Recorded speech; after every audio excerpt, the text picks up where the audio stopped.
त्रिविक्रम इति नामिने। नमो ॐ विष्णु नमो भक्ति विनोदाय सच्चिद आनंद नामिने गौर शक्ति स्वरूपाय रूपानुग वरायते। वाञ्छाकल्प तरुभ्यश्च कृपा सिन्धुभ्य एव च पतितानां पावनेभ्यो वैष्णवेभ्यो नमो नमः। श्री चैतन्य मनोभीष्टं स्थापितं येन भूतले स्वयं रूपा कदा मह्यं ददाति स्वापदान्तिकम्।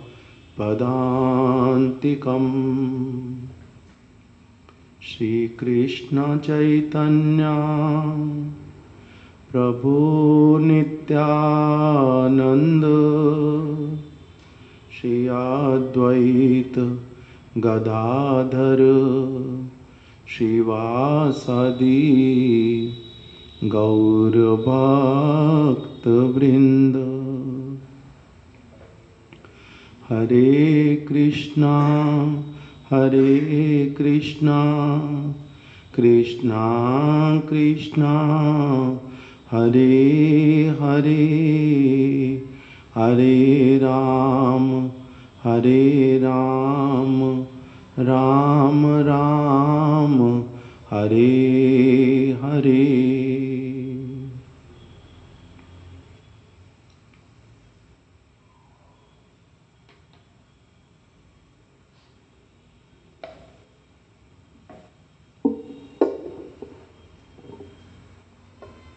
आज अनुवाद कौन करेंगे? उनका अनुवाद नहीं हो पाता। सुंदर प्रभु और वो समझ लेते पूरा, किंतु ठीक से नहीं करते। ठीक है, आज करेंगे, देखते।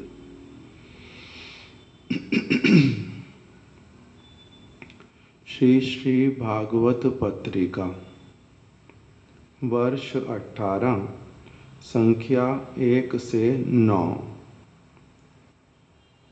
इसी पत्रिका में से हम लोग श्रवण कर रहे हैं श्री गुरु भक्ति नामक प्रबंध शिला भक्ति विनोद ठाकुर जी के द्वारा रचित।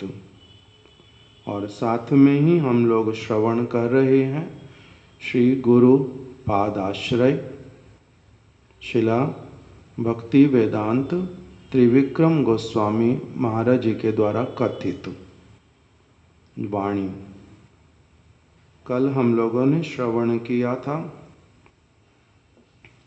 कि किस प्रकार से एक संसार में भ्रमण करने वाले व्यक्ति जिसका कि जो संसार जाल में माया के जाल में जो आबद्ध हो गया है अपनी किसी भूल के कारण। कृष्ण विमुखता ही उसकी भूल है। कृष्ण से विमुख हुआ अथवा एक ऐसे दो राहे पर वो था जहाँ उसकी इच्छा होने से वो कृष्ण उन्मुख हो सकता अथवा माया उन्मुख हो सकता। और उसने क्या किया? चयन माया उन्मुख हुआ। इसीलिए उसको माया ने अपने गोद में ले लिया, उसको अपने साथ संयुक्त कर लिया। उसी में अनेक प्रकार की माया के आकर्षणों से वो कभी तो उच्च योनि में, कभी निम्न योनि में, कभी पशु पक्षी कीट पतंग इत्यादि के रूप में, कभी मनुष्य के रूप में जन्म ग्रहण करते हुए अपने अनेक जन्मों को बिता देता है। इस प्रकार का पहले बताया, वो मोह में फंस जाता, वो माया में फंस जाता और इधर उधर परिभ्रमण करता है अपने गठन के कारण, क्योंकि वो चिन्मय तत्व है। इसीलिए वो प्रत्येक वस्तु में ही सुख की जो है वो सुख को ढूंढता है। विद्या हो, बुद्धि हो, अथवा धन हो, मान हो, सभी वस्तुओं में सुख को ढूंढता है, किंतु किसी भी प्रकार से अपने को सुखी नहीं कर पाते। ये सब हम विस्तार से अब सुनाए हैं, इसको और अधिक विस्तार से अभी नहीं सुनेंगे। तो इस प्रकार से जीव जो है वो इस प्रकार जीव के अनेक जन्म बीत जाते हैं। फिर बहुत जन्मों में अर्जित सुकृतियों के फल स्वरूप ऐसे जीवों के मंगल के उद्देश्य से भगवान, जो कि अत्यंत कृपामय है, शिला त्रिविक्रम गोस्वामी महाराज जी ने इसी प्रबंध में अथवा किसी अन्य प्रबंध में लिखा हुआ, भगवान जो है जीव को इस जगत में केवल मात्र कुछ दंड प्रदान करके उसको सुधारना चाहते हैं, ना कि उसको जान से मार देना चाहते हैं। और ना ही भगवान की ऐसी इच्छा है कि जीव को सब समय के लिए केवल यहीं पड़े ही रहना है। ये उनकी आंतरिक इच्छा थोड़ा ना है। उनकी इच्छा है जीव को क्या करना है, कुछ दंडित करके उसको समझा बुझा करके उसको फिर से ठीक मार्ग पर अपनी ओर ले जाना है। जैसे किसी का बच्चा कोई भूल काम कर ले तो माता पिता उसको जान से नहीं मार डालते। माता पिता उसका नित्य अमंगल नहीं चाहते, उसको थोड़ा दंड देते हैं। स्टोर में बंद कर दिया, रस्सी से बांध दिया, अथवा थप्पड़ लगा दिया, अथवा एक समय भोजन नहीं दिया, कुछ भी, किंतु उनका उद्देश्य अपने बच्चे को मार डालना या फिर सब समय के लिए कष्ट देना नहीं होता। तो इसी प्रकार से भगवान, उनका ऐसा वाला कोई योजना नहीं है कि वो जीव आत्मा को सब समय के लिए इस संसार में छोड़ दें और उसको दुखी रहने दें। इसीलिए उसके लिए पुनः पुनः उपाय करते रहते। कभी तो स्वयं आ जाते उसका मंगल करने के लिए, और कभी अपने निज जन को भेज देते, और अपने अलग अलग परिकरों को, भक्तों को सब समय ही भगवान सभी स्थानों पर ही रखते हैं। किंतु ये मेरा फ़ोन बंद करके आओ, उसको स्विच ऑफ कर दो, पूरा सुन करके बोल दो कि कथा कर रहे हैं, जिसका भी हो। तो भगवान कभी तो अपने परिकरों को भेज करके, कभी स्वयं आ करके, अथवा कभी जो परंपरा के माध्यम से अलग अलग प्रकार से जीवों के मंगल का उपाय चिंतन करते ही रहते हैं। शास्त्र गुरु रूपेश पहले बतलाया कि जीवात्मा कबू स्वर्गे उठाए, कबू नर के डुबाए, दंडे जने राजा जेनो नदी ते चुबाए। उसके बाद साधु शास्त्र कृपाई यदि, न ये वाला नहीं, साधु शास्त्र गुरु रूपे आपना के जानान, कृष्ण मोर प्रभु त्राता जीवेर है ज्ञान। साधु शास्त्र गुरु रूपे, भगवान जीवात्मा को इस जगत की ओर आते हुए देखने पर भी कि जीव ने क्या किया, उसने दो राय पर उसको खड़ा किया, स्वतंत्रता दिया, उपहार दिया। उसने क्या किया, चयन माया की ओर आकर्षित होकर के इसी तरफ अपना आया। और फिर भगवान ने भी अपनी माया को आदेश किया कि इसको क्या करो, अपने पास में ले लो, इसको पहले अच्छे से ये जो है आस्वादन करवा दो तुम अपना वाला, इसको पता चले कि यहाँ पर स्थिति क्या होती है। उस प्रकार से भेज दिया। माया ने ले लिया जीवात्मा को, उसको सबसे पहले सूक्ष्म शरीर, फिर उसको स्थूल शरीर से आबद्ध कर दिया। उसके बाद में उसको इस जगत में जन्म दे करके छोड़ दिया। अभी वो इसी में ही क्या करता है, भ्रमण करता रहता है।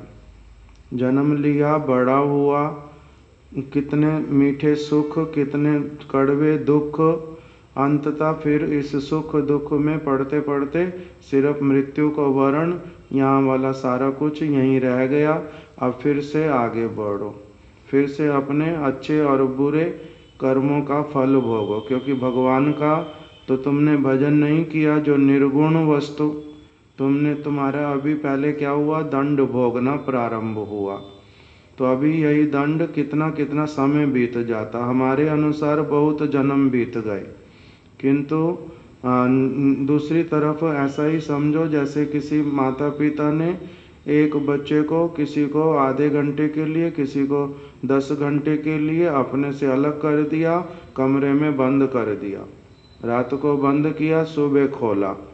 रात को पता है बच्चा सो जाएगा, उसी के बीच में थोड़ा थोड़ा दुखी भी होता रहेगा, दरवाज़ा खटखटाएगा, खुलेगा नहीं, पता चलेगा कैसे मैं अस्वतंत्र हो गया।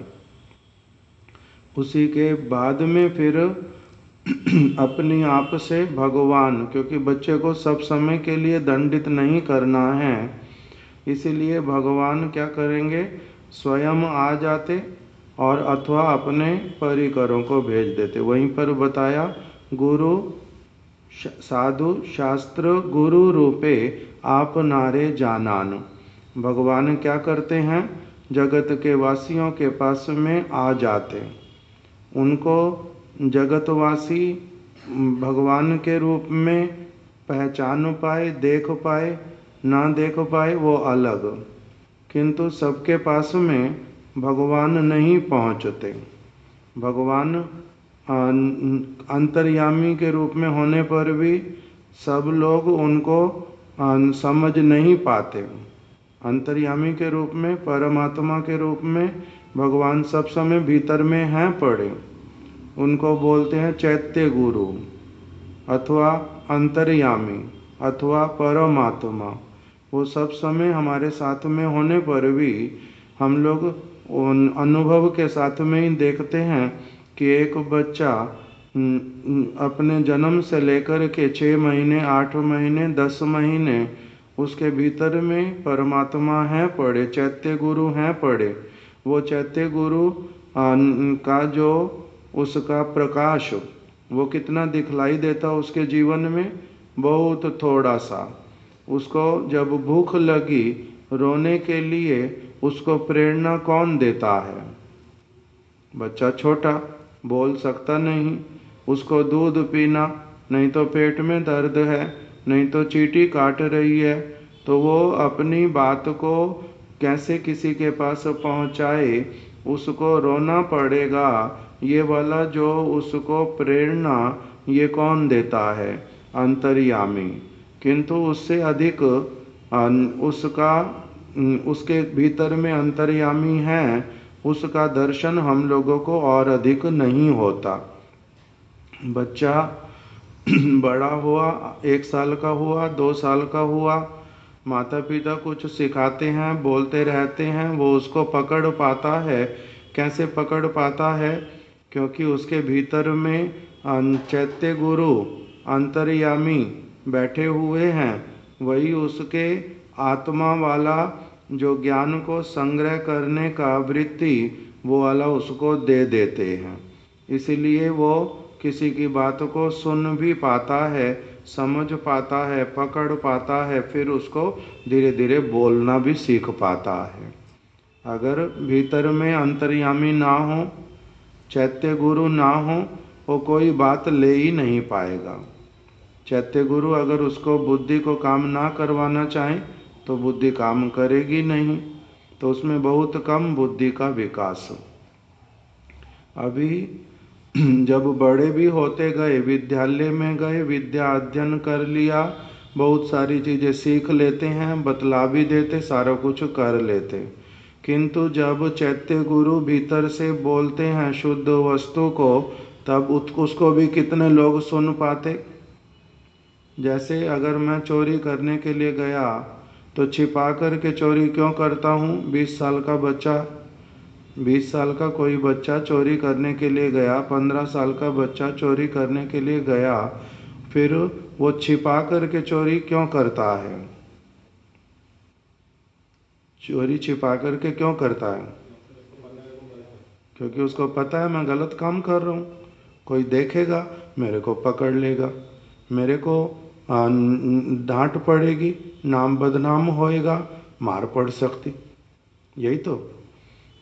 इसीलिए उसको ये पता है कि मैं क्या कर रहा हूँ, गलत काम कर रहा हूँ। कैसे पता ये गलत काम कर रहा हूँ? कैसे पता मैं ये गलत काम कर रहा हूँ? क्योंकि बचपन से सीखता हुआ आया, माता पिता ने परमात्मा की इच्छा से उसको ये सुना दिया और उसने भी अपने भीतर में उस वस्तु को समझ लिया कि जो वस्तु मेरे को अपनी आप से मेरे माता पिता नहीं देते, जो वस्तु उन्होंने छिपा के रखी, अगर मैं उसको निकाल करके अपने यूज़ में लूँगा तो इसका नाम चोरी होता है और ये गलत काम होता है। ऐसे नहीं करना चाहिए। ये कैसे सीख लेता है? माता पिता घर के सदस्यों के साथ में रहते रहते ही थोड़ा सा किसी के बोलने पर अथवा अपनी आप से भी सीखता जाता है। ये तुम्हारी चीज़ है, क्यों हाथ लगाया इसको, ये उनकी है, दे दो वापस उनको, उनकी हाथ में लेना नहीं, सिखा देते हैं ऐसे सारी की सारी चीज़। किंतु चैत्य गुरु भीतर से बोलने पर भी, अगर चैत्य गुरु ना भी बोलें, साधारण रूप में भी हमें पता होता है कि हम कोई काम गलत कर रहे हैं, नहीं करना चाहिए, किंतु फिर भी हम क्यों करते हैं? अलग अलग काम जो हमें पता है कि ये गलत हैं, फिर भी हम क्यों करते हैं? कारण क्या बनता है उनको करने का? हमारी अपनी एक प्रकार की कमजोरी, हमारी अपनी अज्ञानता, हमारी अपनी किसी वस्तु के लिए लालसा, यही सारी वस्तुएं हमें क्या कराती हैं? भूल कार्य करवाती हैं। इसीलिए हम लोग उस समय जो सद शिक्षा मिली हुई है या अंतर हृदय से परमात्मा बोलते तो हैं हम, किंतु सुनते नहीं हैं। वो बोलते हैं तुम गलत कर रहे, किंतु हम उसको सुनते नहीं हैं। इसलिए हम क्या कर बैठते हैं? गलत काम कर बैठते हैं। इसीलिए फिर उसी ट्रैप में फिर से फंसते जाते हैं। तो इसी अवस्था में जब बार बार ऐसा करते करते, क्योंकि जो भी करूँगा उसका मेरे को क्या मिलेगा? फल मिलेगा। As you sow shall you reap. जैसा बोओगे वैसा काटोगे। जैसा तुमने काम किया उसके अनुसार तुम्हारे को आगे फिर उसका फल भोगना पड़ेगा। अच्छे वाली चीज़ का भी फल मिलता, बुरी वाली चीज़ का भी फल मिलता। इस जगत के अनुसार अच्छा जो मैंने किया उसका भी फल मिलेगा, इस जगत के अनुसार मैंने जो बुरा किया उसका भी फल मिलेगा। किंतु भगवान के अनुसार अच्छा और बुरा और इस जगत के अनुसार अच्छा और बुरा, उसमें अंतर है। जगत के लोग जो हैं वो बहुत सारी चीज़ों को अच्छा बोलेंगे अथवा बुरा बोलेंगे, किंतु भगवान किसको अच्छा और बुरा बोलते हैं, इस वस्तु को सीखने के लिए अथवा किसी के सौभाग्य में यदि होता है तो उसको क्या होता है, कोई ना कोई भगवान का परिकर, भगवान का कोई भक्त, कोई भक्तों का भक्त, अथवा भक्तों की भी बात किसी ने थोड़ी सी सुनी, अभी भक्त बना ही नहीं, उसकी भी बात सुन करके एक व्यक्ति इस ओर चल पड़ता है। जैसे हमारे गुरु महाराज जी बोलते हैं, सुकृति जो है सबसे पहले बनती कैसे है। वो बोलते हैं कि किसी भक्त ने हरि नाम संकीर्तन किया और वो भक्त अपना भगवान की प्रेरणा से, भगवान की प्रसन्नता के लिए हरि नाम कर रहा अथवा ग्रंथ पढ़ रहा है। कोई भी व्यक्ति आसपास में जा रहा है अथवा वहाँ पर विराजित है किसी भी रूप में, उसके कान में वो हरि नाम पड़ गया, भगवान की कोई कथा पड़ गई, उसकी कुछ सुकृति बन गई, जो कोई भी व्यक्ति संपर्क में आ गया। फिर बोलते हैं कि ज्ञात अथवा अज्ञात रूप में उन्होंने किसी साधु के लिए कोई काम कर दिया, अज्ञात रूप में, ज्ञात रूप में। जैसे मान लो कि हमारे महाराज जी को किसी भक्त ने बुलाया बेंगलोर में, महाराज जी बेंगलोर चले गए। वहाँ पर अब जिसने बुलाया था उसने अपने सफाई करने वाले को ही बोल दिया केवल कि यहाँ ना अभी मेरे घर के पास में, मेरे घर में महाराज जी आने वाले, आज थोड़ी अच्छे से सफाई कर दो। तो उसको, सफाई करने वाले व्यक्ति को महाराज जी से कोई लेना देना नहीं, जानता पहचानता भी नहीं है, किंतु किसी दूसरे व्यक्ति के कहने पर साधु के उद्देश्य से उन्होंने बोला है, इसलिए थोड़ा अच्छे से कर ही देता हूँ। उसने साधु के उद्देश्य से भी किया नहीं, किसके उद्देश्य से कर दिया, जिनके घर में काम करता है, उनके कहने पर आज बहुत अच्छे से सफाई कर दी, इससे उसकी सुकृति बन गई। तो ज्ञात अथवा ज्ञात अज्ञात रूप में, अथवा साधु के द्वारा कथा चल रही, अब घर में काम करने कोई महिला आती है, उसने भी, अब कथा चल रही है, बाकी सारे भक्त एकत्रित, काम करने वाली आई, उसके भी कान में कुछ ना कुछ पड़ गया, तो इससे उसका क्या हो गया, सुकृति बन गई। तो इसी प्रकार से सुकृतियों के एकत्रित होते होते ये सुकृति उसकी किसने बनवाई, बनी कैसे, भगवान के माध्यम से, भक्त के माध्यम से, उसके लिए सुकृति का कुछ सूत्रपात कर दिया, प्रारंभ कुछ न कुछ करवा दिया। अभी इस प्रकार से सुकृति बनना प्रारंभ हुआ।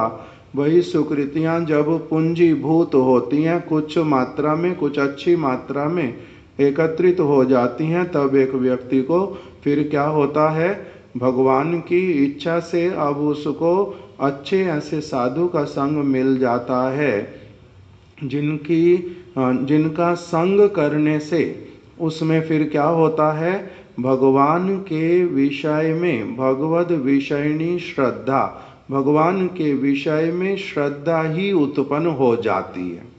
अब फिर वो लौकिकी श्रद्धा नहीं होती, कोमल श्रद्धा नहीं होती, उसके धीरे धीरे करके क्या हो जाता है, भगवद विषयणी दृढ़ श्रद्धा हृदय में आ जाती है। और उस समय एक व्यक्ति का क्या होता है कि जब भगवद विषयणी श्रद्धा का संचार हो गया साधु के, गुरु के माध्यम से, गुरु के माध्यम से अभी नहीं कह रहे, साधु के माध्यम से ही, भगवान के निज जनों के माध्यम से, तब उस व्यक्ति को क्या होता है, कुछ कुछ सुख का आभास मिलता है, अर्थात तो वो इस चीज को अब समझने लग पड़ता है। जैसा श्रील त्रिविक्रम गोस्वामी महाराज जी ने भागवत के 2 श्लोक और एक लोचन दास ठाकुर के कीर्तन से बता दिया कि हर व्यक्ति सुख के लिए काम करता है, दूसरे व्यक्ति से मिल करके भी इकट्ठे काम करते हैं सुख के लिए, किंतु फल जो है वो विपरीत दिखलाई देता है। उसने काम किया अच्छे के लिए, हुआ उसका बुरा। जब उसको अच्छी तरह से ये समझ आ जाता है कि मेरा जो वित्त है, मेरे पास जो संपत्ति है, मेरा आँख नाक कान पैर मुख इत्यादि, अथवा धन के रूप में कोई वस्तु, अथवा मेरे पुत्र के रूप में, पुत्री के रूप में मेरी संपत्ति, अथवा घर और जमीन जायदाद के रूप में मेरा पुत्र संपत्ति इत्यादि, ये सारी की सारी वस्तुएं अनित्य हैं। इनके साथ में जितना मैं मोह करूँगा, जितना मैं इनके चंगुल में फंसूंगा, उतना अधिक मात्रा में ही मैं क्रमशः दुख का भी मेरे को दुख भी मेरे पास में आएगा। जब इस प्रकार के अनुभव अथवा इस प्रकार की वस्तुओं को देख करके अथवा इस प्रकार की चीज़ों को अथॉरिटेटिव सोर्स से सुन करके जब एक व्यक्ति में ये भावना आती है कि फिर मेरे को नित्य वस्तु के विषय में जानना है, मेरा नित्य स्वभाव कैसा है, मेरे को नित्य वास्तविक रूप में किस वित्त की आवश्यकता है, उस वित्त को कैसे प्राप्त करते हैं, कैसे बढ़ाते हैं, जब उसकी इस प्रकार की कामना होती है तब वो अब अपनी आप से, पहले तो हुआ भगवान ने, साधु ने अपनी आप से उनको क्या किया, अपना संग प्रदान किया। अब इस अवस्था तक आने पर अब उसका कर्तव्य प्रारंभ होता है। वो अब क्या करेगा, अपनी आप से साधु संग करेगा। अब वो अपनी आप से प्रार्थना करेगा भगवान को कि हे प्रभु मेरे को आप संग प्रदान करो। इस अवस्था में वो क्या करेगा, सा गुरु मेवा अभिगच्छेत, कि मेरे को सत्य वस्तु को जानने की कामना है, मैं अब जन्म मृत्यु के चक्र से, दुखमय इस कारागार से मैं निकलना चाहता हूँ, मेरे को और अधिक इन वस्तुओं को अनुभव करने की आवश्यकता, इच्छा नहीं है, मेरे लिए बहुत हो गया। अब मेरे को क्या करना है, कौन सा श्लोक है ये, सा गुरु मेवाभिगच्छेत तद विज्ञान अर्थम सा गुरु मेवाभिगच्छेत समित पाणि श्रोत्रियम ब्रह्मनिष्ठम। अब इसके पास में उस समय क्या आ गया, इसके पास में एक प्रकार की दीनता आ गई कि मैं अज्ञानी हूँ, मैं कमज़ोर हूँ, मैं बलहीन हूँ, मैं अपने किसी भी वित्त के द्वारा, मैं अपने किसी भी वित्त के द्वारा इस जाल में से नहीं निकल सकता हूँ। अब इसमें दीनता आ गई, अब इसको अपनी वास्तविक स्थिति समझ आने लगी। मैं बहुत छोटा हूँ, जितना भी प्रयास करूँ ये जाल तो जैसे एक मच्छर, वो क्या मच्छरदानी को भी थोड़ा सा भेद करके उसके भीतर से जा पाता है, प्रयास बहुत करे भले ही, मच्छरदानी के बाहर में है, अंदर जा सकता है, नहीं पहुंच सकता। मक्खी एक, उसको शायद दिखाई दे रहा है किंतु शीशे की बोतल में बंद है, वो अपना 1000 प्रयास करके उस शीशे की बोतल को तोड़ करके उसके भीतर में जाके शायद खा सकती है, नहीं खा सकती। इसी प्रकार से अनेक व्यक्तियों का, जैसे अब हम लोग हैं, हम अपनी इच्छा से ही संविधान के किसी चीज़ को काट करके नया लिख करके वहाँ आ सकते, सहज है। हमारे जैसे किसी व्यक्ति के द्वारा कोई भी नियम वहाँ पर बदल करके आ जाना हमारे लिए संभव नहीं है। इसको कहते हैं दुर्भेद्य। वो ऐसा वाला दुर्ग है, ऐसे वाला मच्छर के लिए मच्छरदानी, मक्खी के लिए शीशे की बोतल, हमारे लिए संविधान में किसी बात को बदलना दुर्भेद्य है। हम उसको भेद करके, उसको तोड़ करके उसके भीतर में प्रवेश नहीं कर सकते। तो इसी प्रकार से हम लोग भगवान के धाम में, भगवान की चीज़ों के पास में पहुंचने की इच्छा करने पर इस माया के दुर्ग को पार करके नहीं जा सकते। हम कमज़ोर हैं, इसी में ही हम भ्रमण करते रहते हैं, इसी में हमारे अनेक जन्म बीतने हैं। जब एक व्यक्ति को ये बहुत अच्छी तरह से समझ आ जाए, संसार दावानल है, संसार दुखमय है, यहाँ पर जो कुछ संग्रह करूँगा वो कभी सुख देगा नहीं, अधिक दुख को बढ़ाएगा। जैसे एक व्यक्ति अगर कारागार में बहुत सारी वस्तुएं इकट्ठी भी कर ले और उसके द्वारा वो किसी दीवार को तोड़ करके या किसी तरह से सेंध मार के कारागार से बाहर निकलेगा, उसके अस्त्र औजार जितने अधिक पकड़े जाएंगे उसको उतना अधिक दंड मिलता है। किसने तैयारी की, इन जगत की वस्तुओं के द्वारा ही, यहाँ से भीतर की वस्तुओं के द्वारा बाहर निकलेगा। तो इसलिए वो तो इस जगत में फिर संभव कोई जेल से भाग जाता है, किंतु भगवान के द्वारा निर्मित कारागार, इसमें से निकलना किसी के लिए अपने बस की बात होती नहीं है। जब उसको ये बात अच्छी तरह से समझ आ जाती है कि मेरा अनुभव, मेरा ज्ञान, मेरी इंद्रियां, मेरा वित्त, इस जगत के सारे प्राणी मिल कर के भी मेरे को इस अपनी अवस्था में से बाहर नहीं निकाल सकते, तब मेरे को करना क्या चाहिए? इस बात को कान में आने पर, साधुओं के द्वारा, शास्त्र के द्वारा, भगवान के द्वारा, तब उसके मन में जब ये बात आ जाती है अच्छी तरह से कि मेरे को क्या करना पड़ेगा अभी, तद विज्ञान अर्थम, इस विज्ञान को जानने के लिए। क्या विज्ञान? भगवत प्राप्ति कैसे हो, संसार मेरा कैसे छूटे, मेरे को भगवान की कृपा कैसे मिले, और मैं किस तरह से बलवान हो कर के मैं क्या करूं, इस और दूसरी ओर जा पाऊं, मेरा चित्त पवित्र कैसे हो, मेरे माइक अहंकार कैसे दूर हों, और मेरा शुद्ध जो स्वभाव वो कैसे उदित हो। इसके लिए जब उसके मन में वास्तविक अभिलाषा आ जाती, तब उसका क्या है, तद विज्ञान अर्थम सा गुरुम एवा अभिगच्छेत, मेरे को अवश्य ही क्या करना पड़ेगा, गुरु की शरण में जाना पड़ेगा। गुरु कौन है, गुरु कैसे होते हैं, गुरु में योग्यता कैसी है, वो वास्तविक रूप में मेरा क्या मंगल कर सकते हैं, ये सारी चीज जब उसको पहले परीक्षा करनी पड़ती,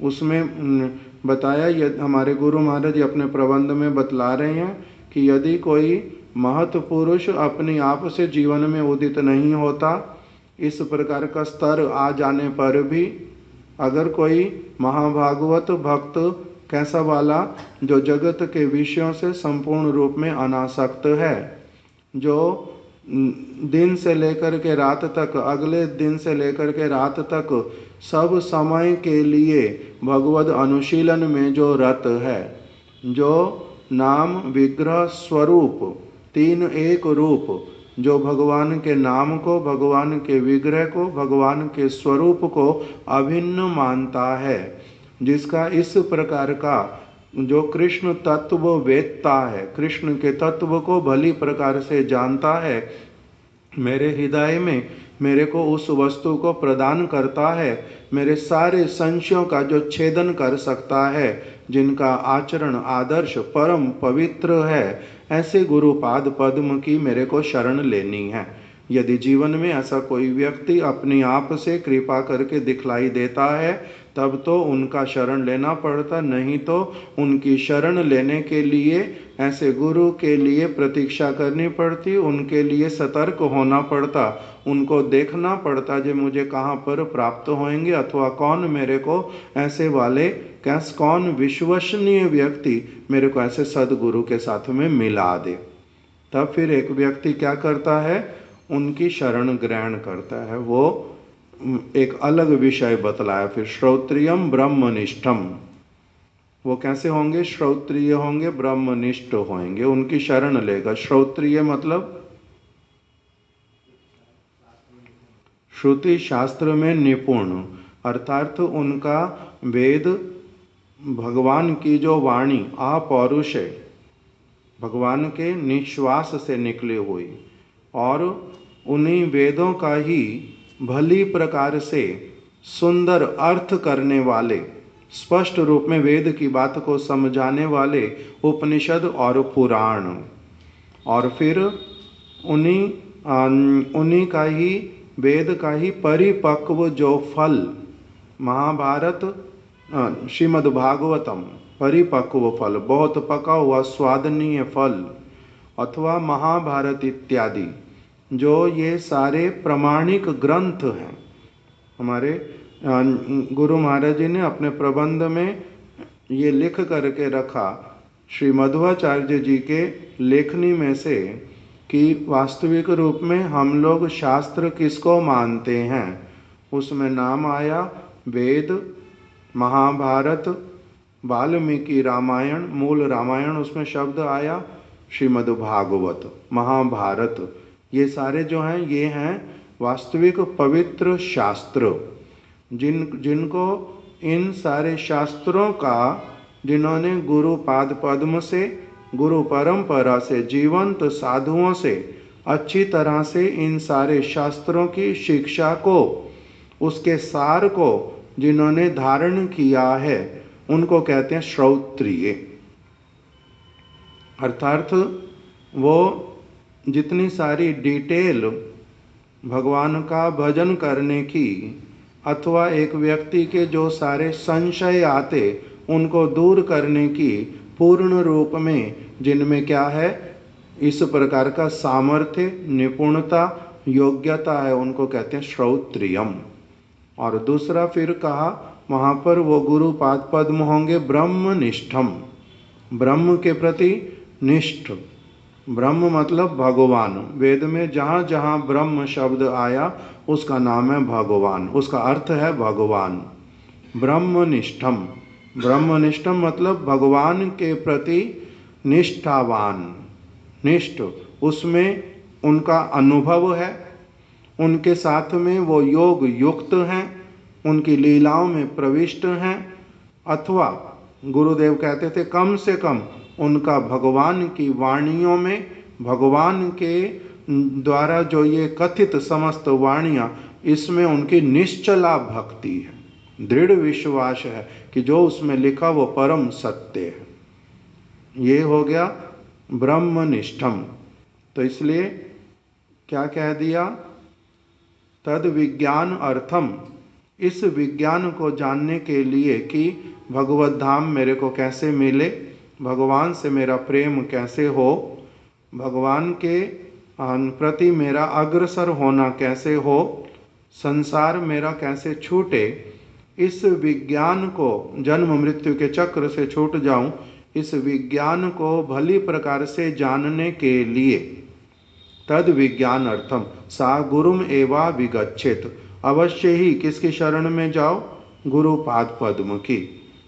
समित पाणी श्रौत्रियम, समित पाणी, अपने हाथ में क्या लेकर के जाओ, समित पाणी, पाणी मतलब हाथ, समित मतलब समिधा, समिधा मतलब कोई वस्तु लेकर के जाओ। क्या वस्तु लेकर के जाओ, हमारे गुरु महाराज जी कह रहे हैं इसी भावना को लेकर के जाओ कि मेरे को उस विज्ञान को सीखना है। ये भावना लेकर के जाओ कि मैं अज्ञानी हूँ, मैं जो है बहुत सारी लिमिटेशंस वाला व्यक्ति हूँ, मैं अपने हजारों चेष्टा से भी इस जगत से निकल नहीं सकता, कृष्ण को नहीं जान सकता। ये वस्तु लेकर के जाओ अपने हृदय में, इसका नाम है समित पाणी। इसका नाम क्या गुरु महाराज जी बोल रहे, भगवद गीता का श्लोक इसी बात को ही बोलते, तद विद्धि प्रणिपातेन, प्रणिपात के साथ में जाओ। प्रणिपात मतलब होता है साधारण शब्द प्रणाम करना, प्रणिपात का साधारण अर्थ होता है शरणागत होना, किंतु उसका वास्तविक जो अर्थ है वो क्या होता है, इस भावना का सचमुच में हृदय में होना कि मैं बहुत क्षुद्र हूँ, मैं बहुत निम्न हूँ, मैं किसी की शरण अगर नहीं लूँगा, आश्रय नहीं लूँगा, मैं डूब जाऊँगा, मैं मरूँगा। मेरे को क्या करना है, मेरे को कोई सहारा चाहिए, मेरे को कोई आश्रय चाहिए बचने के लिए। जब इस प्रकार की भावना लेकर के जाएगा तो उसका नाम ही क्या कह रहे हैं, इसका नाम है तद्विद्धि प्रणिपातेन, इसी का नाम है प्रणाम करना। प्रणाम करना मतलब मैं छोटा हूँ, आप बहुत बड़े हो, मैं गुणहीन हूँ, आप गुणशाली हो। अपने हाथों के द्वारा प्रणाम कितने प्रकार के होते हैं, 2 प्रकार के बताए आगम शास्त्रों में। कौन कौन से, एक को कहा साष्टांग प्रणाम, एक को कहा पंचांग प्रणाम। साष्टांग प्रणाम में क्या होता है, उस प्रणाम करना मतलब सा मतलब ये है उपसर्ग, और सा टांग, उस सा शब्द प्लस अष्टांग, सा प्लस अष्ट प्लस अंग, इसका नाम होता है साष्टांग प्रणाम। साष्टांग का साधारण अर्थ होता है दंड की भांति गिरना, एक व्यक्ति ने अपने हाथ में बांस को पकड़ा और बांस सीधी खड़ी थी और उस बांस को उसने छोड़ दिया। जैसे छोड़ेगा तो वो बांस गिरेगी ना, एकदम से जमीन पे खड़ी तो नहीं रहेगी। तो जैसे वो बांस गिर जाती है, इसका नाम होता है साष्टांग होना, मतलब कि पृथ्वी पर पूरी तरह से पड़ जाना, इसको बोल देते साष्टांग। तो साष्टांग में कौन कौन से 8 अंग आते हैं, उसमें बतलाया चरण। जब हम गिरेंगे भूमि पर तो दोनों चरण कैसे हो जाएंगे, उल्टे हो जाएंगे, उसका नाम हुआ चरण, एक हुआ। दोनों चरणों को एक ही गिना जाता, एक हो गया चरण। दूसरा क्या होता है, घुटने, पैर वाले जो घुटने, घुटने मतलब कि पैर के ही होते हैं, पैर वाले घुटने वो भूमि पर लगेंगे। दोनों चरण एक गिना गया, एक हो गए चरण, दूसरा हो गया घुटने। तीसरा क्या होगा, हाथ, दोनों हाथ आगे चले जाएंगे, ये दोनों हाथ तीसरा हो गया। चौथा क्या हुआ, वक्षस्थल, वक्षस्थल लग जाएगा भूमि के ऊपर, ये चौथा। पांचवा क्या लगेगा, मस्तक, मस्तक जो है वो भूमि पर लग जाएगा अपने आप। ये कितने हो गए, 5। एक और बताया नेत्र, नेत्र जो हैं वो भूमि से स्पर्श करेगा, अथवा गुरु महाराज जी कह रहे हैं अर्ध निमीलित, आधे खुले रहेंगे आधे बंद रहेंगे, आधे खुले रहेंगे आधे बंद रहेंगे, इसको कहते हैं नेत्र निमीलित करना। उसको, ये कितने हो गए, 6। और क्या रहा, जंगा, नहीं जंगा उसमें लिखा नहीं।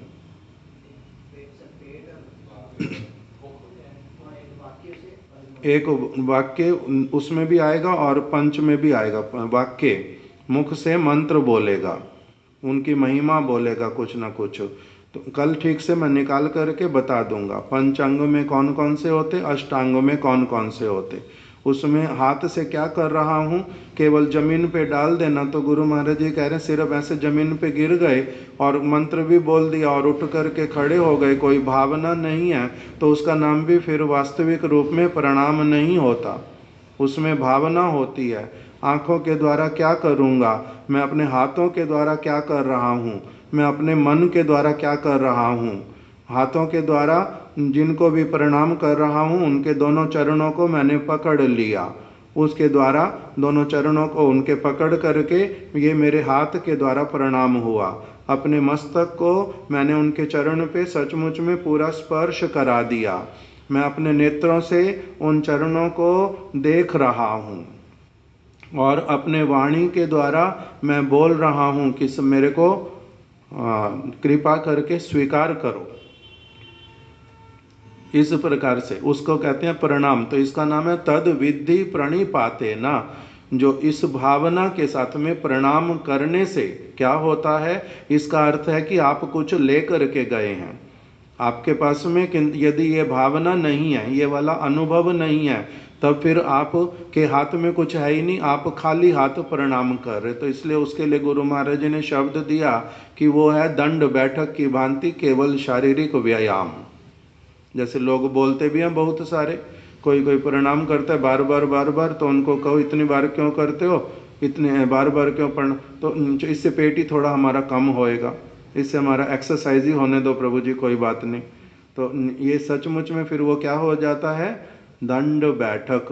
किंतु उसका वास्तविक उद्देश्य जो प्रणाम का, ये हमारा केवल मात्र दंड बैठक शारीरिक क्रिया ना हो जाए, वास्तविक रूप में ही प्रणाम हो। उस समय एक व्यक्ति के मन में आता है जब उसका क्या हो जाता है, इस प्रकार का साधु संग, सुकृति, सुकृति बनते बनते भगवद विषयणी श्रद्धा, भगवद विषयणी श्रद्धा आने पर संसार दावानल, उसका अनुभव, उससे निकलने की प्रबल कामना, कृष्ण के प्रति प्रेम कैसे हो, मेरा हो नहीं पा रहा, मैं तो बहुत बद्ध जीव हूँ, कितनी बार प्रयास करता हूँ मन को इधर लगाऊं, लगता ही नहीं, बार बार दूसरी तरफ अपनी आप ही बरबस खींचा हुआ चला जाता है। मेरे को क्या चाहिए, किसी का आश्रय चाहिए, किसी का संग चाहिए।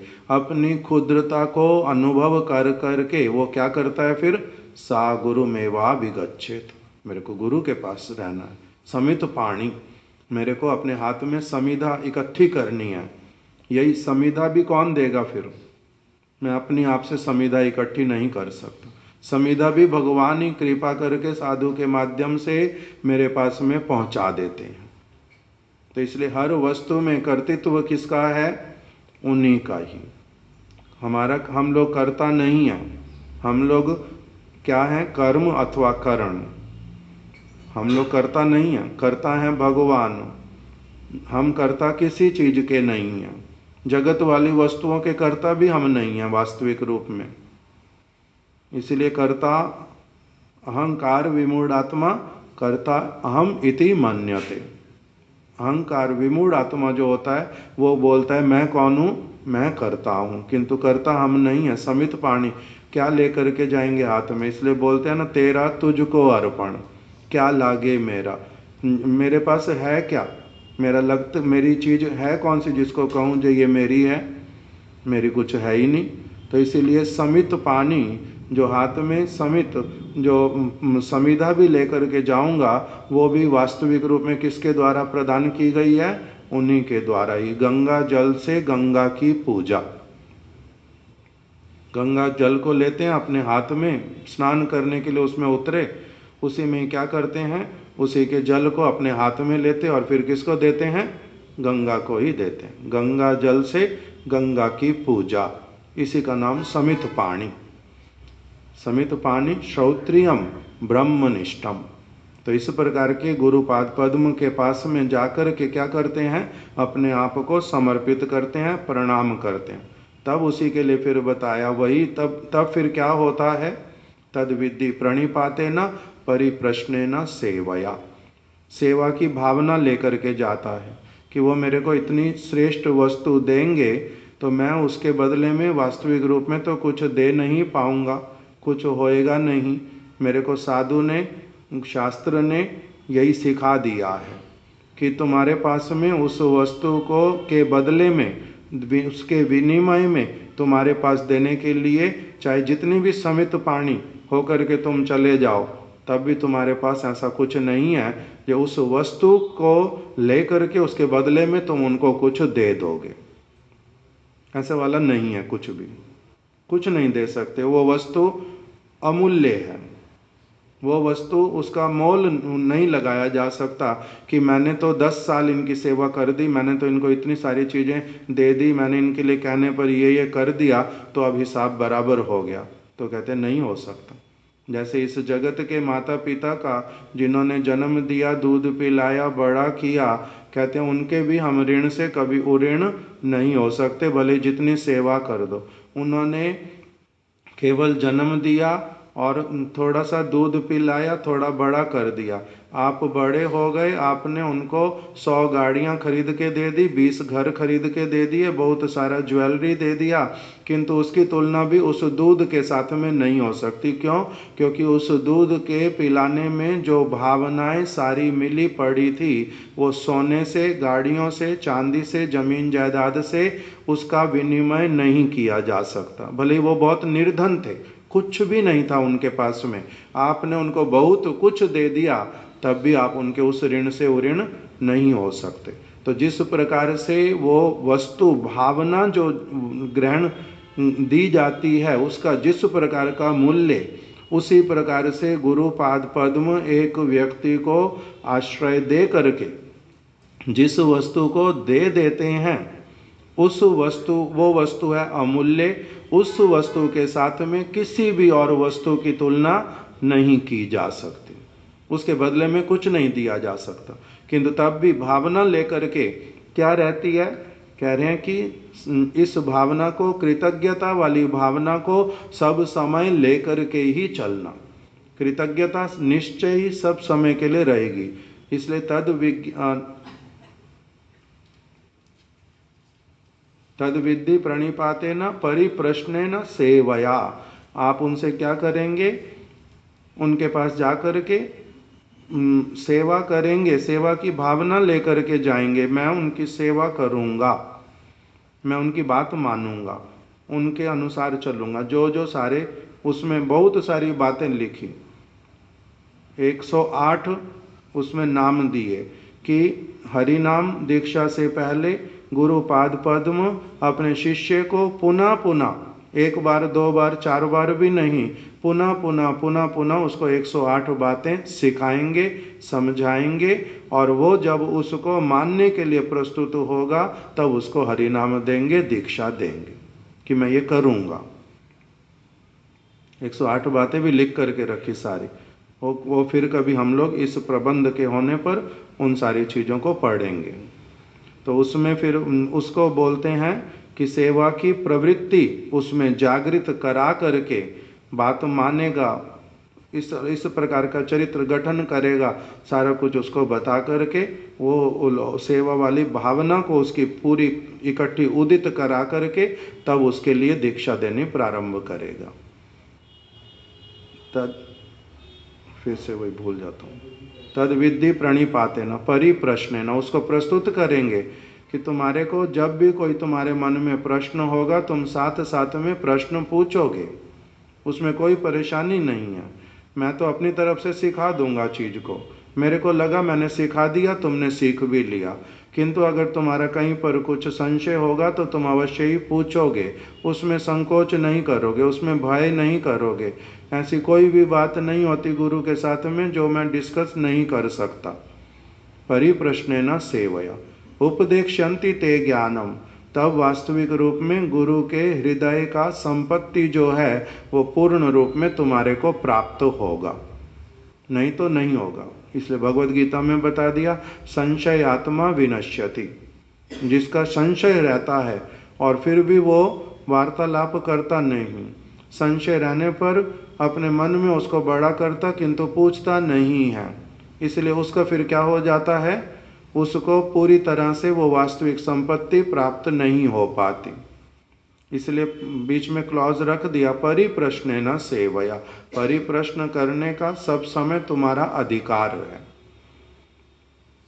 किस परिप्रश्न का और एक अर्थ हमारे गुरुदेव बोल देते थे कि inquiry, sincere inquiry, submissive inquiry, inquiry with submission, inquiry with good feelings, inquiry with good mood, challenging mood से नहीं, उसको कहते परिप्रश्न। तो इस अवस्था तक पहुंचने पर एक व्यक्ति फिर क्या होता है, यहाँ पर शिला भक्ति विनोद ठाकुर जी ने बताया कि उसको पहले से ये अच्छे से बड़ा दृढ़ निश्चय हो जाता मन में कि श्री कृष्ण स्वयं भगवान हैं और जो जीवगण हैं सारे के सारे वो भगवान के नित्य किंकर हैं, और उसको ये अच्छी तरह से विश्वास हो जाता कि यदि मैं कृष्ण की भक्ति करूँगा, कृष्ण की सेवा करूँगा, जो जो भक्ति के अंग वैष्णव लोग बतला रहे हैं, मैं गुरु के निर्देश अनुसार अगर वो सारे काम करूँगा तो मुझे क्या होगा, मेरे को कृष्ण दास्य प्राप्त होगा। कृष्ण अपनी सेवा में डेफिनेटली मेरे को अपॉइंट करेंगे, मेरे को ग्रहण करेंगे, मेरे को सेवा करने के लिए अपना दास के रूप में नियुक्त कर देंगे, ये उसका दृढ़ विश्वास होगा और मेरे सारे क्लेश दूर हो जाएंगे। अभी मैं पापमयी क्रियाएं करता हूँ, पुण्यमयी क्रियाएं करता हूँ, किंतु मेरी पाप और पुण्य वाली सारी क्रियाएं क्रमशः समाप्त हो जाएंगी और मैं कौन सी क्रियाएं करूँगा, जो शुद्ध भक्त करते हैं। कैसे होएगा ये, कृष्ण भक्ति के अंगों का पालन करते करते मैं वहाँ तक पहुँचूँगा ही पहुँचूँगा, मेरा अविद्या सारा दूर हो जाएगा, मेरी पाप प्रवृत्ति चली जाएगी, जड़ से वो उखड़ करके नष्ट हो जाएगी और मैं सब समय कार्य केवल कौन से करूँगा, ना पाप वाले ना पुण्य वाले, मैं कृष्ण को प्रसन्न करने वाले सारे कार्य करूँगा। कब, क्रमशः कृष्ण भक्ति करने से मेरे को ये सारा कुछ प्राप्त होएगा, मैं वास्तविक रूप में शुद्ध चित्त वाला बन जाऊंगा। मैं कैसे वाला बनूंगा, ऐसे वाला बन जाऊंगा कि सब समय भगवान का उच्च नाम संकीर्तन करूंगा, कभी मैं भगवान के लिए ही विलाप करूंगा, कभी भगवान के मिलने पर मैं आनंदित हो उठूंगा, कभी उनके नाम लेकर के नृत्य करूंगा, ये मेरी दशा आएगी ही आएगी। इस प्रकार का उसका दृढ़ विश्वास जब उदित हो जाता है तब इसका नाम होता है श्रद्धा। श्रद्धावान जन है भक्ति अधिकारी। तब उसको क्या होता है, गुरु पाद पद्म उसको भगवान की सेवा का अभी सुअवसर प्रदान करना प्रारंभ करते हैं। इसी का नाम होता है हरि नाम देना, दीक्षा इत्यादि देना। आज से इस व्यक्ति को मैंने अब क्या करना,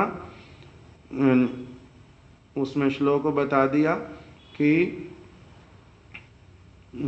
जैसे कांसा रासायनिक क्रिया से सोना बन जाता है, उसी प्रकार से अब ये व्यक्ति चाहे जिस जाति का था, जिस कुल का है, इसके पहले के क्या संस्कार थे, इसने क्या क्या भूल कार्य किए हुए, ये कैसा निंदित व्यक्ति था, किस प्रकार का था, ये सारा कुछ उसका अनदेखा करके उसको आज से अब क्या करना प्रारंभ करूँगा, मैं इसको सोना बनाना प्रारंभ करूँगा।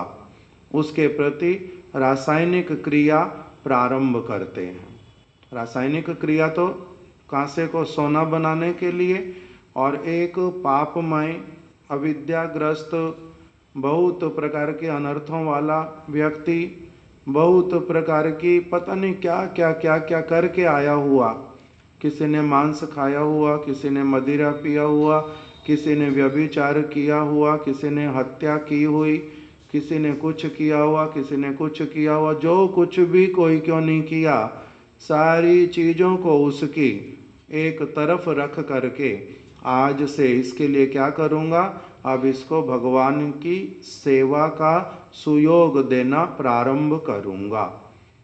उसको मंत्र दे करके उसको क्या करते हैं, उसके पहले वाले जो सारी वस्तुएं उसके जाति की, उसके कुल की, उसका सारा कुछ गोत्र परिवर्तित करके, जैसे एक व्यक्ति किसी कन्या को स्वीकार कर लेता है और उसको अपना नाम दे देता है कि ये मेरी पत्नी है, आज से इनका गोत्र आज से परिवर्तित हो गया, इनकी देखभाल आज से मैं करूँगा और इनका सारा दायित्व मेरे ऊपर है, जैसे वो पूरा स्वीकार करते हैं, इसी प्रकार से गुरु पाद पद्म शत शत अनर्थों वाले, और क्या बताया था, शत शत अनर्थों से परिपूर्ण जो हैं, विभिन्न प्रकार से माया द्वारा जो मोहित हैं और संसार सागर में पतित हैं, अति क्षुद्र हैं, ऐसा अधम जीव जो है,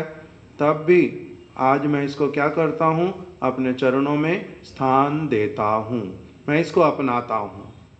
इस प्रकार से गुरु पाद पद्म क्या करते हैं, गुरु रूप में अपने चरणों में स्थान प्रदान करते हैं। और उसके भजन विहीन जीवन का, उसका जीवन कैसा है, भजन विहीन। अब उसके भजन विहीन जीवन का भार स्वयं ग्रहण करते हैं और फिर उसके अपने विशुद्ध चरित्र और सुदृढ़ भजन से उसे मुग्ध करते हैं। किससे मुग्ध करते हैं, मुग्ध करना मतलब अब उसके मन में सब समय के लिए मैं बैठ जाऊं, सब समय के लिए उसके चित्त में मैं बैठ जाऊं, सब समय के लिए वो मेरे को अच्छी तरह से अपना ले। वो कैसे करते हैं उसको मुग्ध करना मतलब एक व्यक्ति ऐसा मंत्र मुग्ध हो जाता है, वही उनके मन में घूमते हैं, वो कुछ भी करे कुछ भी कहे, सारा कुछ उनके अनुसार चलेगा इस व्यक्ति का, तब इसको बोलते हैं ये मुग्ध हुआ। गुरु उसको मुग्ध करते कैसे हैं, उसके लिए बोल रहे हैं अपने विशुद्ध चरित्र से और अपने सुदृढ़ भजन से। चरित्र कैसा होता है और उनका सुदृढ़ भजन कैसा होता है। भजन जैसे प्रभुपाद जी ने बतलाया, आमार प्रभुर कथा, गौर किशोर दास बाबा जी महाराज जी की कथा जब उन्होंने सुनाई, उसमें बतलाया कि मेरे गुरु पाद पद्म 24 घंटे में से 24 घंटे भगवान का भजन करते। यदि वो 23 घंटे 59 मिनट 59 सेकंड भजन करें और 1 सेकंड अगर और कुछ करें तो उसके द्वारा क्या होगा, मेरे जैसा अधम पतित क्षुद्र जीव उनके बाकी सारे समय को नहीं देख करके उनके 1 सेकंड कोई और कार्य करने वाली चीज उसको देख करके वो क्या कहेगा, यदि गुरुदेव ये कर सकते मैं भी ये काम कर सकता हूँ, मैं इतना कमजोर हृदय वाला कि मैं वही काम करने लग पड़ूंगा। तो इसीलिए मेरे गुरुपाद पद्म ऐसे सुदृढ़ भजन वाले कि वो क्या क्या करेंगे, वो 24 घंटे में से 24 घंटे ही भजन करते हैं, जिससे कि मेरे जैसे व्यक्ति को 1 सेकंड के लिए भी ऐसा कुछ ना दिखलाई पड़े जिससे कि मेरे भजन में हानि हो। जैसे माता पिता अपने बच्चे के सामने बहुत सारी चीजें नहीं करते, बच्चा देख रहा है, ये पकड़ लेगा अभी इस बात को, अथवा ये समझ नहीं पाएगा इस बात को, ये पता नहीं किस किस को जाकर के बोल देगा।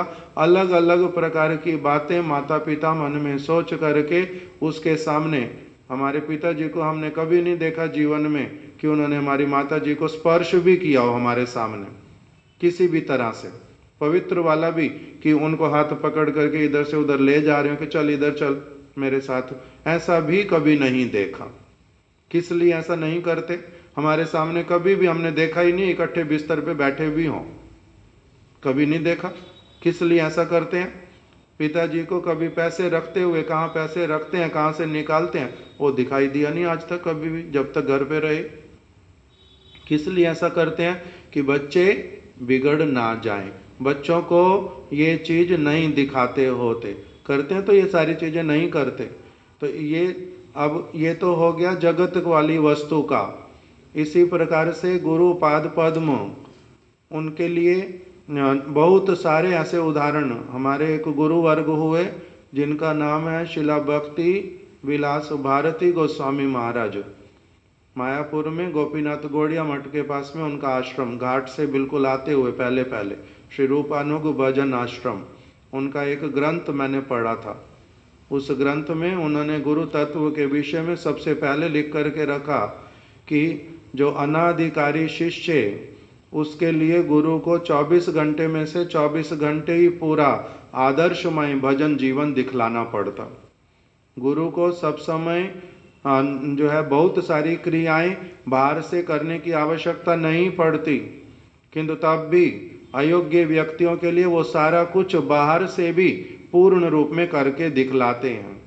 उसमें उन्होंने उदाहरण दिए कि वृद्ध अवस्था होने पर भी उनका शरीर ठीक से प्रणाम करने में असमर्थ है, उनको आवश्यकता भी नहीं है प्रणाम करने की। क्यों? क्योंकि उन्होंने अपने हृदय से वास्तविक प्रणाम नित्य काल के लिए किया हुआ है, किंतु तब भी वो जैसे कैसे करके प्रणाम करते हैं साष्टांग रूप में। क्यों? क्योंकि अगर ये देखेगा अयोग्य व्यक्ति कि इन्होंने ही प्रणाम नहीं किया, वो एक बार प्रणाम नहीं करेंगे तो ये 1000 बार ही अपना प्रणाम मिस करेगा कि वही नहीं करते, मेरे को करने की आवश्यकता नहीं। वो अगर शरीर ठीक नहीं चलता, अगर आधा प्रणाम करेंगे, करना चाहिए पूरा सामर्थ्य होने पर, तो ये पूरा ये भी नहीं करेगा। अगर वो सामर्थ्य उनका नहीं रहने पर भी वो कष्ट करके भी फिर करते हैं। क्यों? क्योंकि इसको शिक्षा देनी है, इसको आश्रय दिया है, अगर आश्रय दिया, इसका दायित्व लिया है, इसको अगर करके नहीं दिखाऊंगा तो ये क्या समझ ही नहीं पाएगा। किंतु फिर कह रहे हैं कि जैसे जैसे शिष्य थोड़ा बड़ा होगा उसको सब समय ये डिमांड नहीं करनी चाहिए गुरुदेव के आचरण से। जैसे हमारे महाराज जी बोलते थे, कभी अस्वस्थ पड़े, कोलकाता की बात, 5-7 दिन अस्पताल में थे, मठ में आ गए, किंतु तब भी पूरी तरह से एनर्जी नहीं है। अभी हर रोज उनके कमरे में उनके आने के बाद में, ऐसे तो आने के बाद में अपना महाराज जी जहाँ पर ग्राउंड पे होते हैं तो वहाँ अपने कमरे से जाएंगे ठाकुर जी के पास में, गुरु जी के कक्ष में, फिर ठाकुर जी के पास में तुलसी को जल देंगे, प्रणाम करेंगे।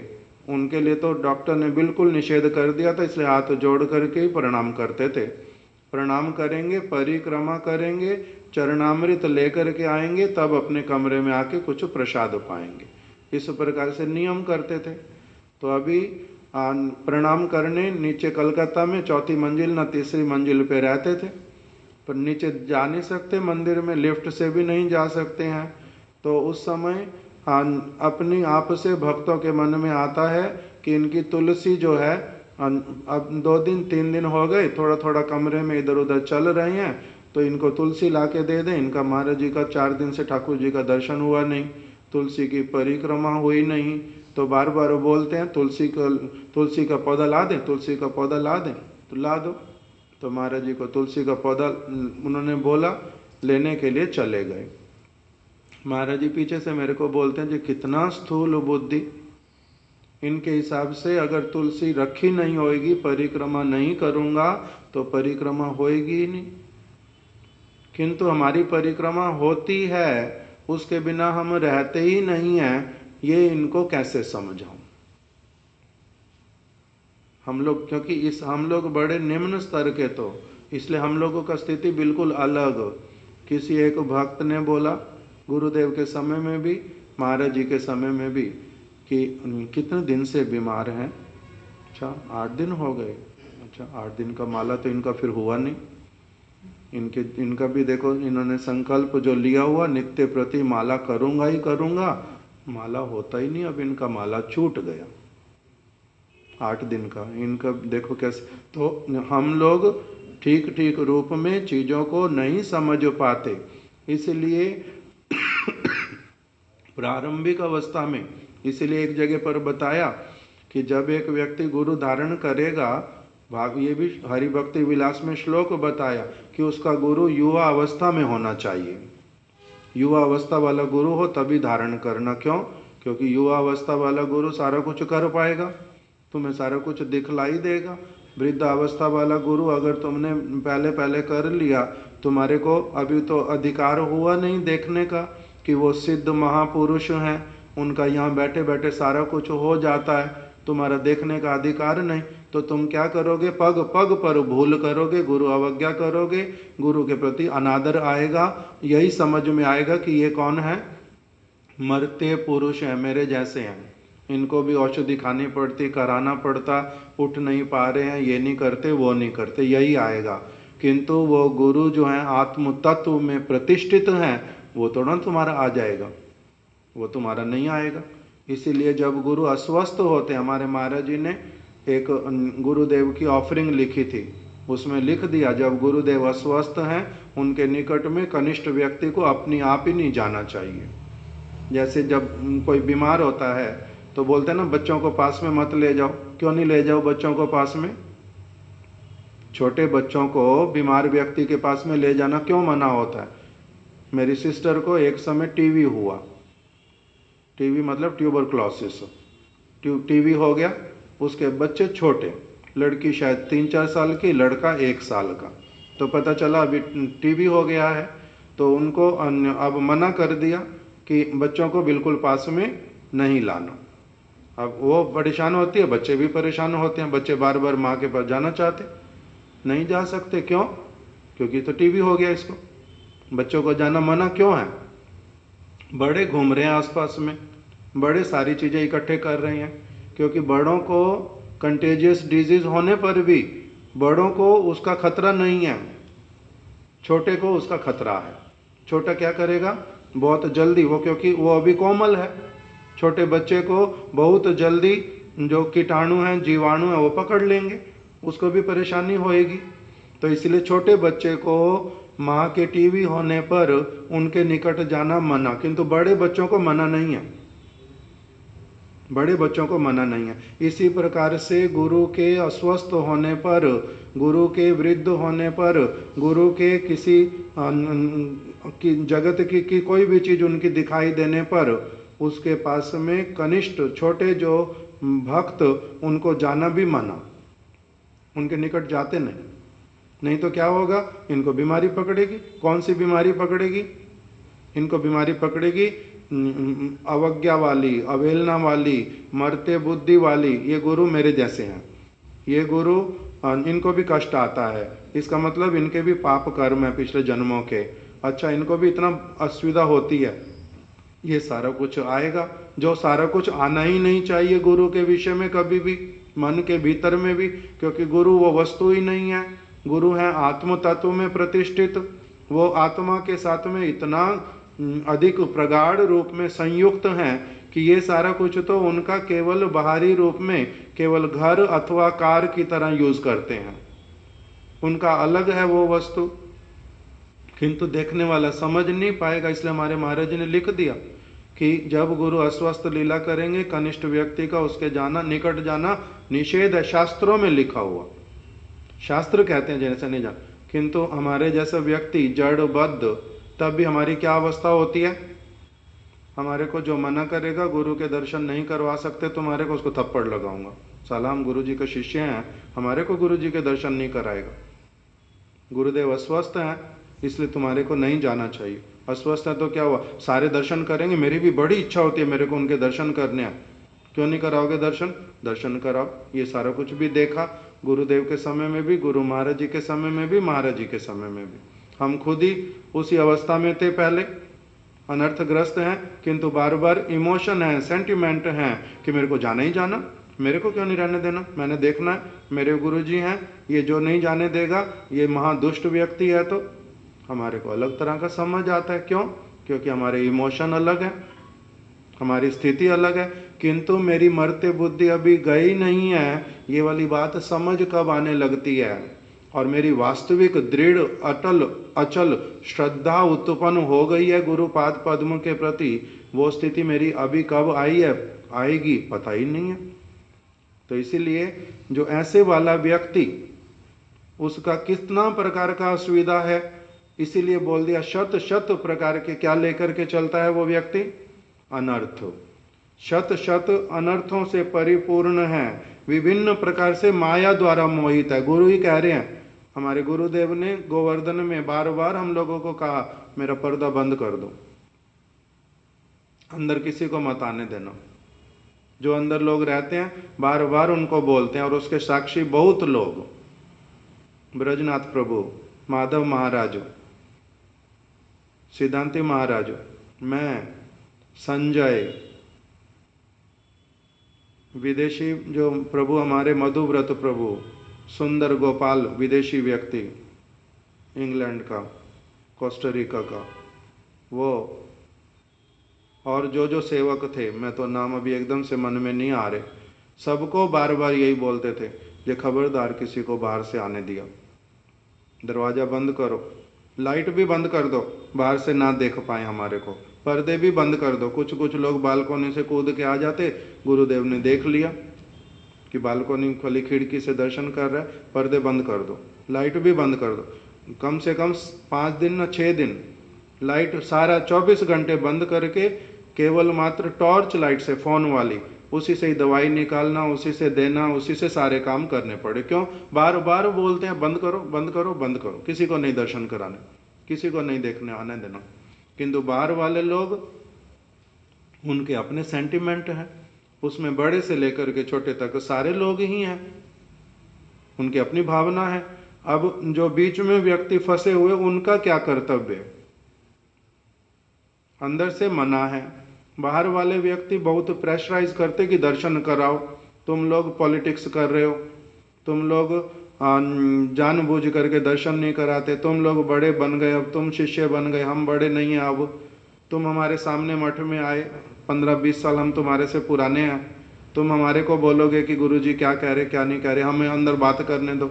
वो बात करना नहीं चाहते, बीच में क्या करेंगे? इस प्रकार की असुविधा आती हैं, अलग अलग स्थितियां। पुरी में जब पहुंचे, गोवर्धन से आगे दिल्ली, दिल्ली से चले गए पुरी।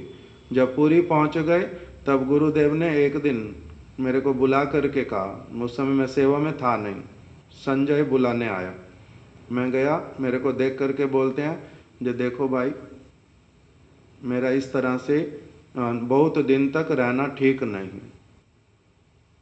तो मैंने कहा आप ऐसा क्यों बोलते हो, ऐसा क्यों बोल रहे हो आप? तो आपकी तो क्या असुविधा है, ठीक हो जाओगे थोड़े समय बाद? तो कह रहे हैं कि नहीं नहीं, मैं ये जो सेवा करते हैं, उस दिन गोपाल को हम लोग सेवा में लाए थे, गोपाल छोटा बच्चा सबसे हमारे में, तो उसको सेवा में लाए तो कहते हैं नहीं, छोटा बच्चा आया, ये तो इसको लाना तो ठीक हुआ नहीं, ये क्या समझेगा हमारे को, इसके लिए इसको ऐसे नहीं करना। तो ठीक है, मैंने बोल दिया ठीक है, किंतु बाकी सभी लोग सेवा कर रहे हैं, आप चिंता मत करो। तो कहते वो भी मैं जानता हूँ जो सेवा कर रहे हैं, जानता हूँ कि इनके सामने भी अधिक दिन इस तरह से रहने से इनका वास्तविक जो गुरु के प्रति स्थिति होता है वो इनको नहीं समझ आएगा। इस तरह से बिल्कुल स्पष्ट करके ऐसे करके बोल दिया। तो इसलिए हम लोग कैसे वाले हैं, शत शत अनर्थों से परिपूर्ण, विभिन्न प्रकार से माया द्वारा मोहित और संसार सागर में पतित अति क्षुद्र अधम जीव है हम। और तब भी हमारे को गुरुदेव क्या करते हैं, गुरु रूप में अपने चरणों में स्थान प्रदान करते हैं, और इन सारी डिटेल्स में से भी निकालते निकालते समझाते समझाते एक अलग अवस्था में लेकर के जाते हैं। ये यहाँ तक आज रख देते हैं, फिर से कल ही इसको आगे श्रवण करेंगे। वांछा कल्प तरुभ्यश्च कृपा सिंधुभ्य एव च पतितानां पावनेभ्यो वैष्णवेभ्यो नमो नमः।